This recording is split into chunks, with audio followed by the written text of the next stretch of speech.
Successful ആകണമെങ്കിൽ realistic ആവുന്നത് അവസാനിപ്പിക്കുക എന്ന് സയൻസ് കാണിക്കുന്നു. അതിനുള്ള 3 കാര്യങ്ങൾ ന്യൂറോ സയന്റിസ്റ്റായ എമിലി മെക്ഡൊണാൾഡ് പറയുന്നുണ്ട്.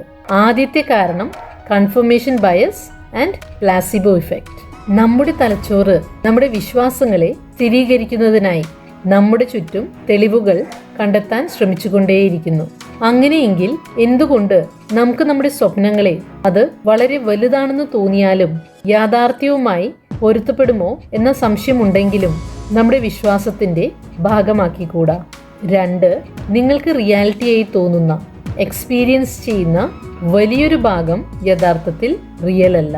അത് നമ്മുടെ തലച്ചോറ് ഉണ്ടാക്കിയെടുക്കുന്ന ഒരു കൺസ്ട്രക്റ്റ് മാത്രമാണ്. ഉദാഹരണമായി, നിറങ്ങൾ നമ്മുടെ തലച്ചോറിന് പുറത്ത് നിലനിൽക്കുന്നില്ല. അതുകൊണ്ട് തന്നെ സയൻസ് പറയുന്നത് ആരും നിറത്തെ ഒരുപോലെ കാണുന്നില്ല എന്നാണ്. കാരണം ആർക്കും ഒരേ തലച്ചോറല്ല ഉള്ളത്.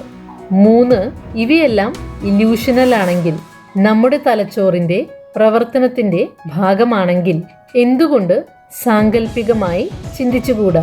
പഠനങ്ങൾ കാണിക്കുന്നത് പോസിറ്റീവായി ചിന്തിക്കുന്നതും സ്വയം ബിലീവ് ചെയ്യുന്നതും നമ്മുടെ പെർഫോമൻസിനെ ഇംപ്രൂവ് ചെയ്യുകയും നമ്മുടെ ലക്ഷ്യങ്ങളിലേക്ക് നമ്മെ കൂടുതൽ അടുപ്പിക്കുകയും ചെയ്യുന്നുവെന്നാണ്.